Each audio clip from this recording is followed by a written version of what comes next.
बड़ी बेसब्री से हमारे दर्शकों को आज के एपिसोड का इंतजार होगा कि अवध ओझा औरंगजेब पर क्या बोलेगा। मैं क्यों बोलूंगा किसी पर? मैं तो किताब है जेएल मेहता मध्यकाल, उसी से बोल रहा हूं। भारत के इतिहास को 3 भागों में बांटा जा सकता है सामान्य तौर पर। उत्तर भारत का इतिहास, उत्तर भारत यानी Punjab, UP, Bihar, Bengal, Assam, north east. फिर दूसरा है दक्कन, महाराष्ट्र, तेलंगाना, आंध्र एटसेट्रा। फिर तीसरा है साउथ इंडिया, कर्नाटका, तमिलनाडु, केरला। ये 3 भाग में भारत के इतिहास को बांटा जा सकता है।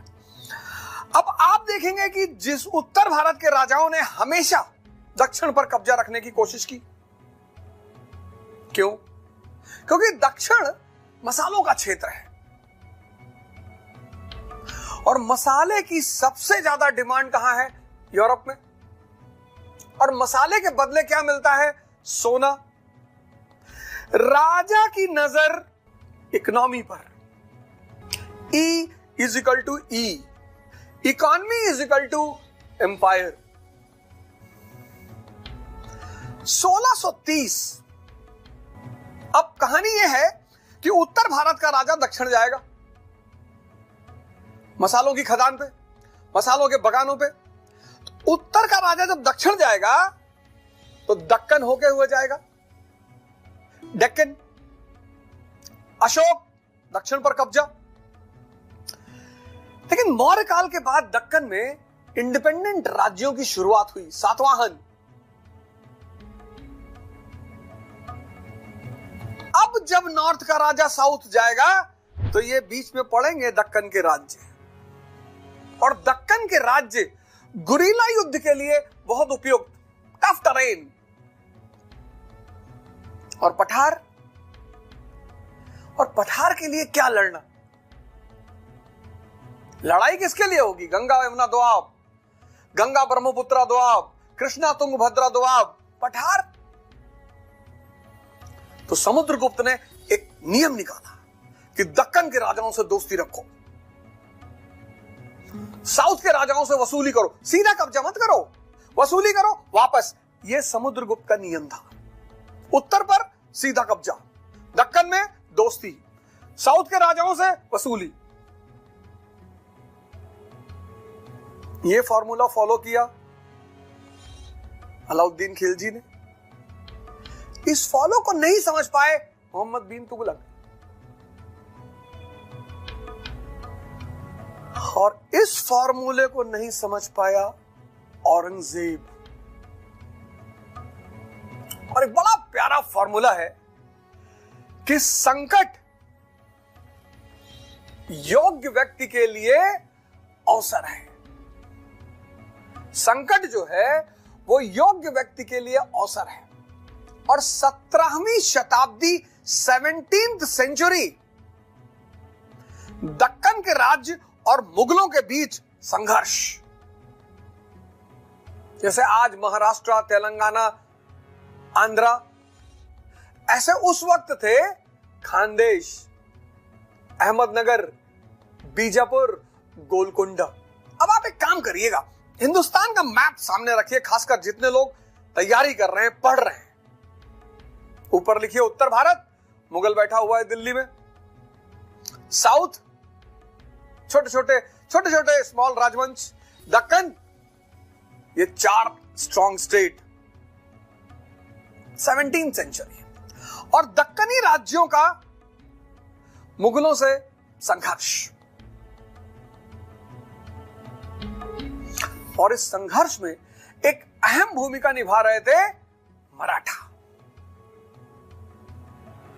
मराठा दक्कनी राज्यों की तरफ से भी लड़ते थे, मराठा मुगल की तरफ से भी लड़ते थे। सबसे पहला दक्कनी राजा जिसने मराठों को अपनी सेना में भर्ती किया वो था इब्राहिम आदिल शाह। उसकी राह पे चलते हुए जहांगीर ने भी मुगल सेना में मराठों को भर्ती किया। मराठे इस पूरे भौगोलिक दशा से वाकिफ। अब एक तरफ दक्कनी राजाओं की फौज, एक तरफ मुगलों की फौज, दोनों अपने हित के लिए लड़ रहे हैं, लेकिन खून किसका बह रहा है? मराठों का। जान कौन दे रहा है? मराठे।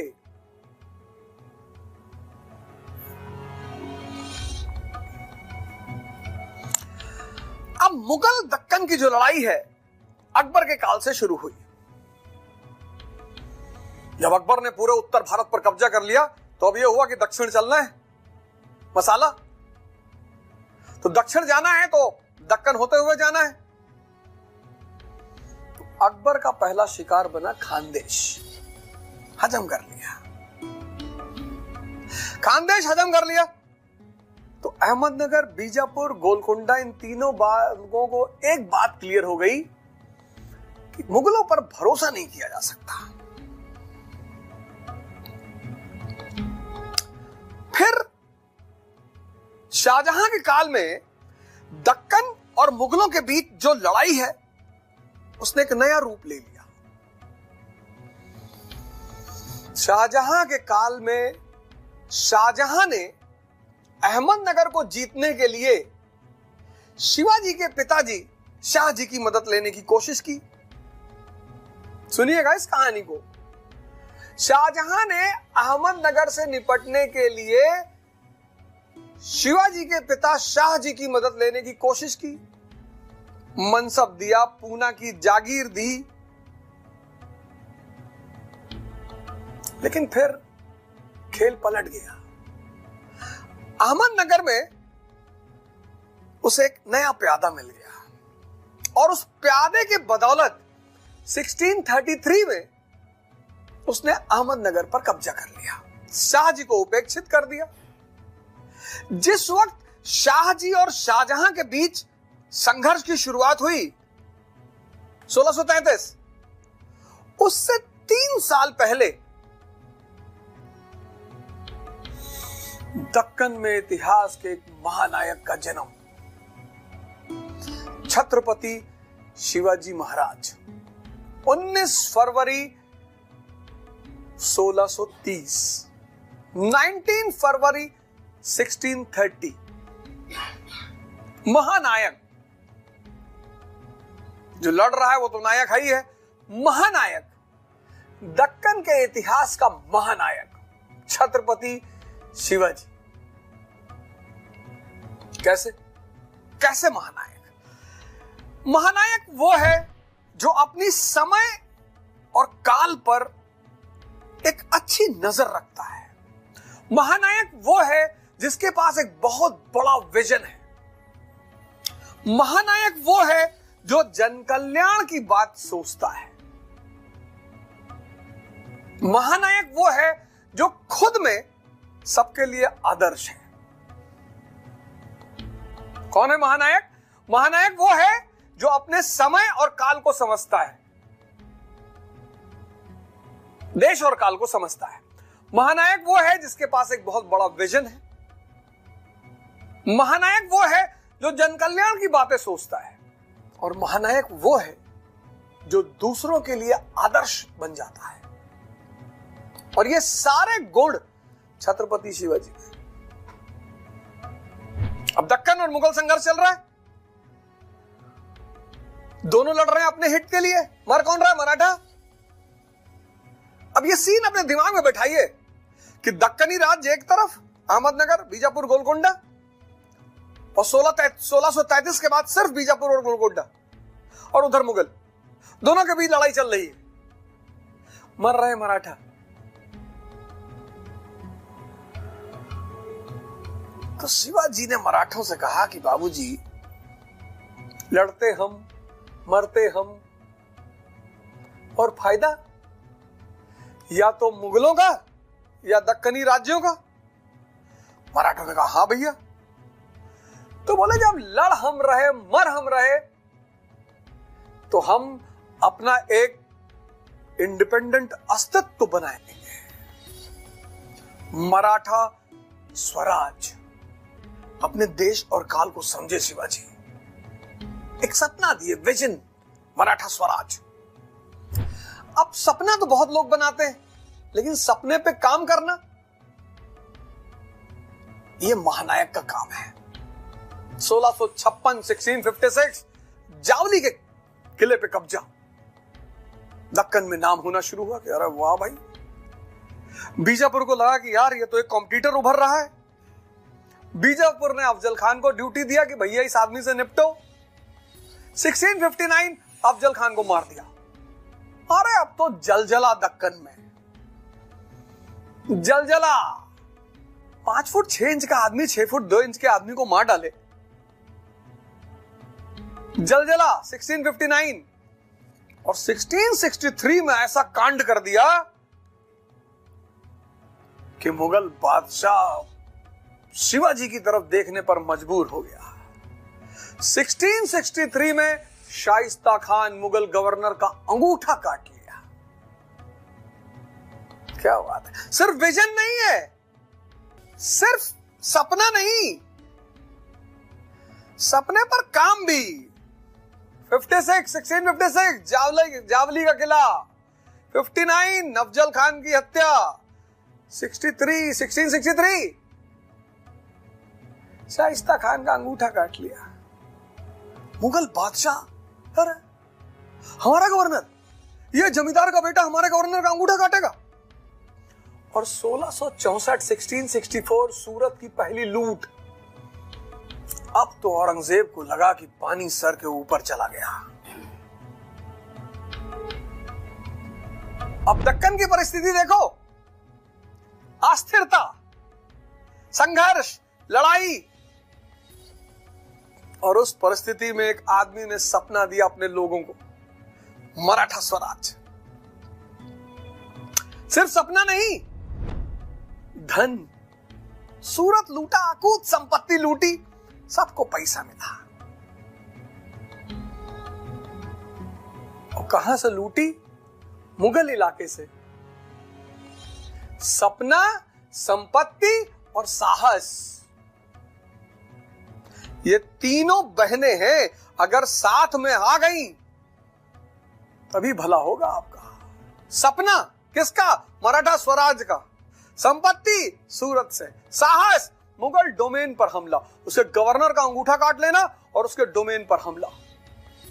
अब औरंगजेब को लगा कि नहीं नहीं नहीं नहीं नहीं ना, अब तो सजा देना ही है। औरंगजेब ने जय सिंह को तलब किया। जय सिंह को जिम्मेदारी दी कि मुझे शिवाजी चाहिए किसी भी कीमत पर, आप नहीं बर्दाश्त कर सकते, मेरे घर में, मेरी टेरिटरी में घुस गए। जय सिंह गए दल बल लश्कर के साथ, घेर लिया शिवाजी को और 1665 पुरंदर की संधि। शिवाजी को अपने किले सौंपने पड़े, मुगल मनसबदारी लेनी पड़ी। और फिर जयसिंह ने कहा शिवाजी से कि आप चलिए आगरा, मैं कुछ अच्छा समझौता कराता हूं। और 1666 में शिवाजी पहुंचे आगरा।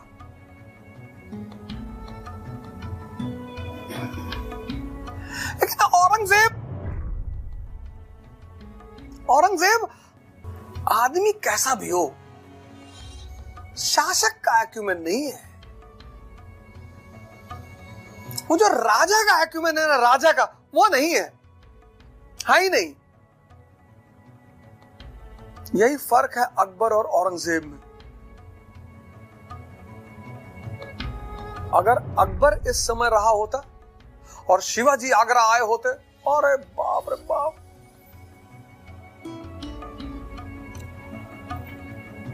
कुछ और ही कहानी होती।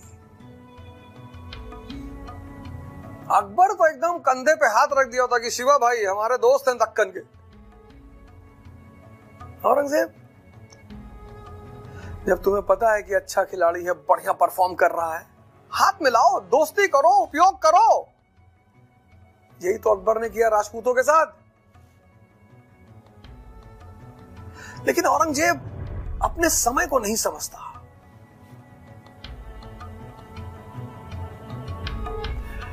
यह आदमी अपने समय को नहीं समझता, देश और काल से अनभिज्ञ है यह आदमी। और ये समझिए, आप हिंदू बनकर मुसलमान बनकर सामने मत बैठिए, हाथ जोड़ रहा हूं आपसे।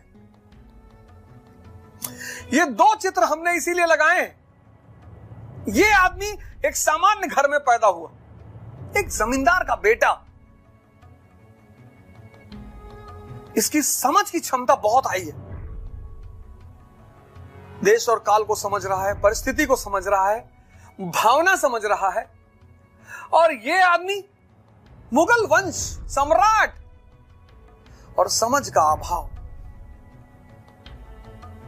इसलिए मैंने दोनों आदमी की फोटो लगाई। और अगर आपने हिंदू मुसलमान किया तो आप इस एपिसोड का जो सार है उससे वंचित रह जाएंगे। मत करिए,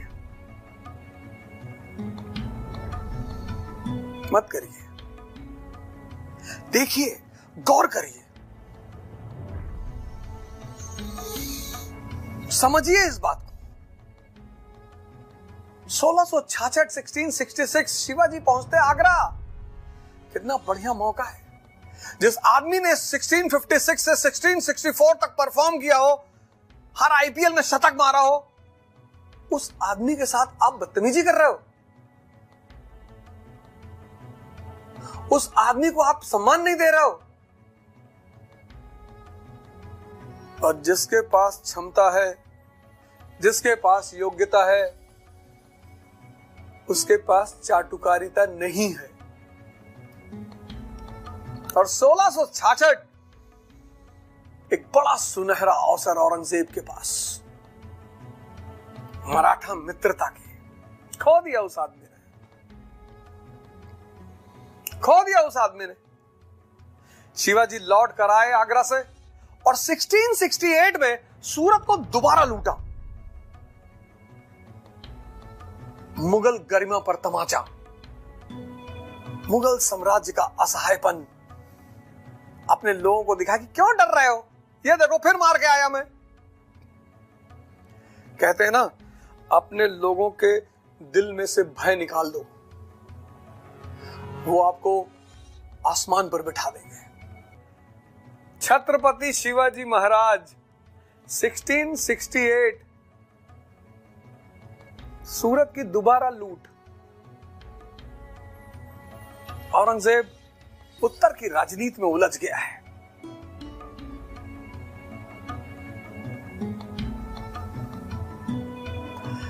दक्कनी के राज्य बीजापुर और गोलकुंडा समझ रहे हैं कि नहीं दोस्त, यही मराठा भाई हमारा, यही हमारा ढाल बनेगा, इसको फंड करते रहो।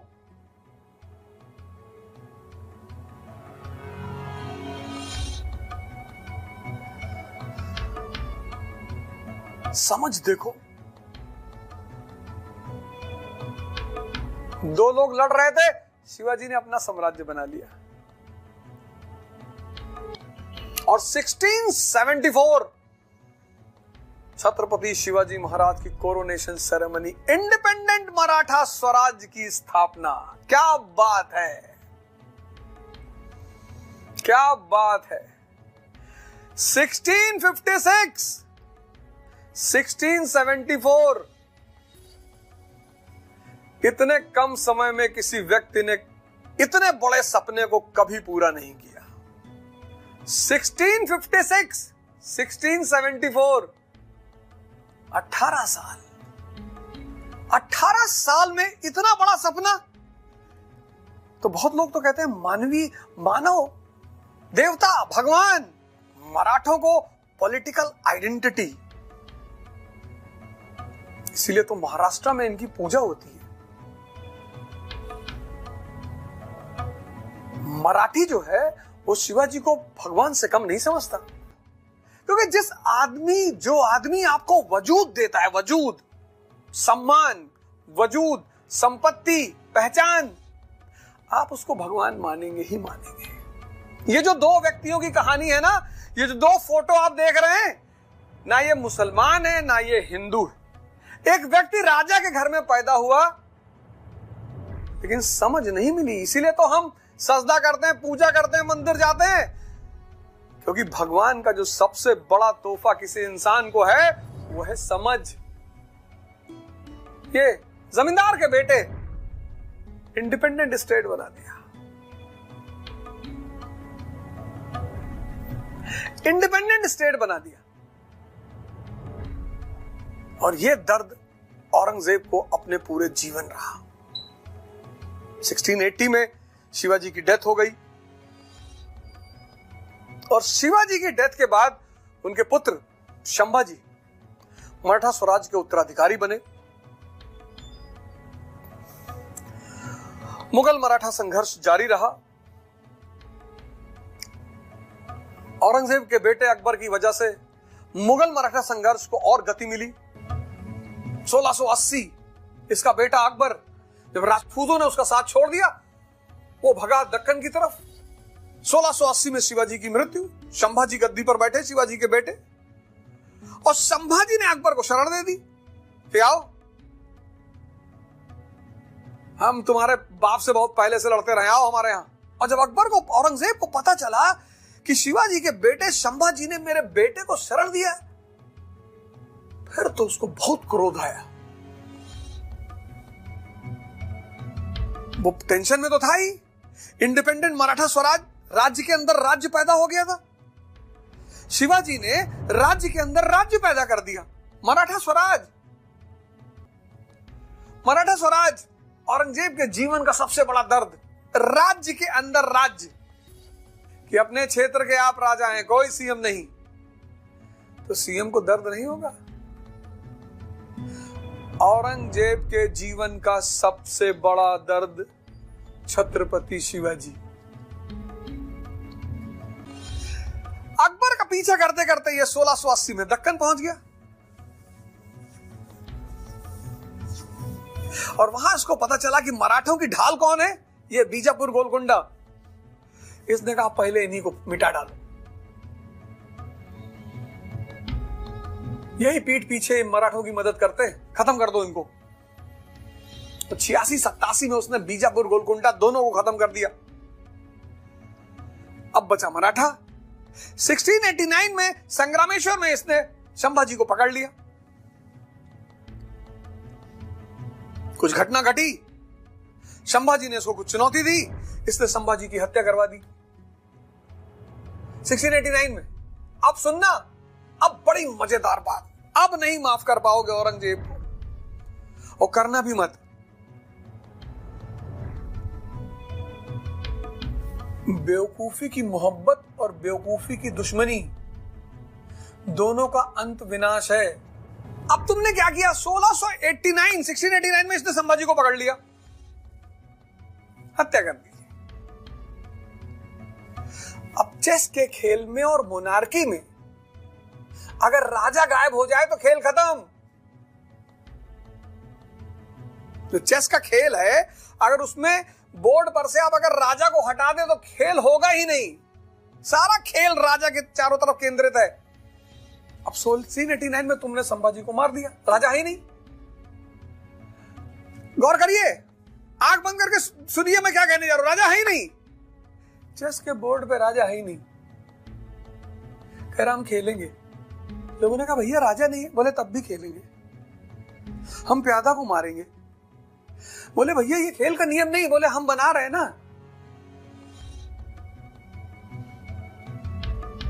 अरे तुम शिवाजी के परिवार से किसी को लेते और उसका राज्याभिषेक कर देते, मराठा स्वराज को मान्यता दे देते, तुम्हारा सारा कष्ट ही खत्म हो जाता जो अंग्रेजों ने किया। तुम जानते हो वो टफ टेरेन है, वहां तुम नहीं लड़ सकते हो, कोई नहीं जीता आज तक। फिर भी और 1689 से 1705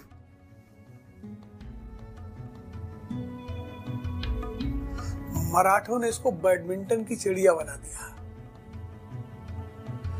ये दक्षिण जाता था वो उत्तर से पत्थर मारते थे, ये उत्तर भागता था वो पूरब से पत्थर मारते थे, ये पूरब भागता था वो दक्षिण।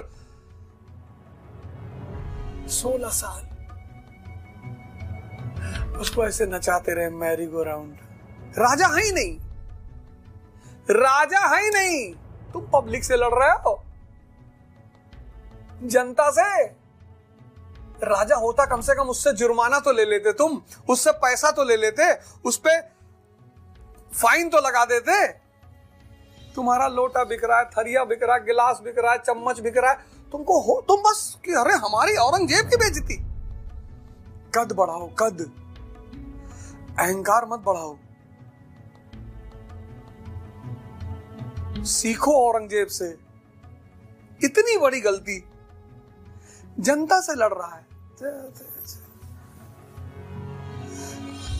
फिर लोग समझ गए कि अरे भैया, इसके बहुत सारे सरदारों ने अंदर ही अंदर मराठाओं से हाथ मिला लिया कि जाओ।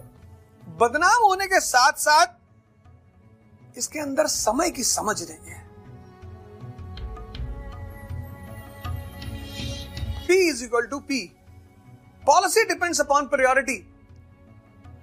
इंटरेस्ट की लड़ाई को इसने आइडेंटिटी की लड़ाई बना दिया। ये इसका गुनाह है, जिसका खामियाजा भुगतना पड़ा इसके बाद के शासकों को।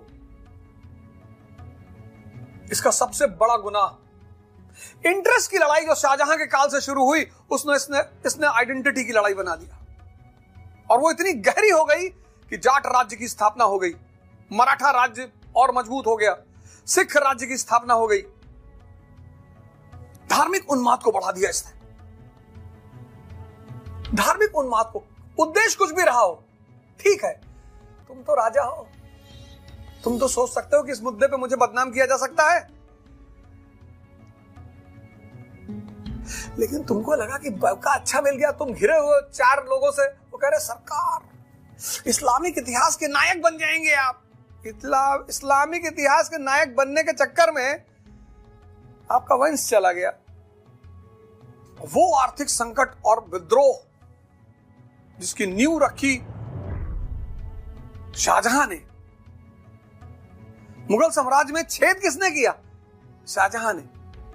उस छेद को गड्ढा बना दिया किसने? औरंगजेब ने। और उस गड्ढे को झील में परिवर्तित कर दिया बहादुर शाह 1 ने। और उसी झील में मुगल साम्राज्य समा गया। यही है शिक्षा का उद्देश्य, समझ का विकास करना।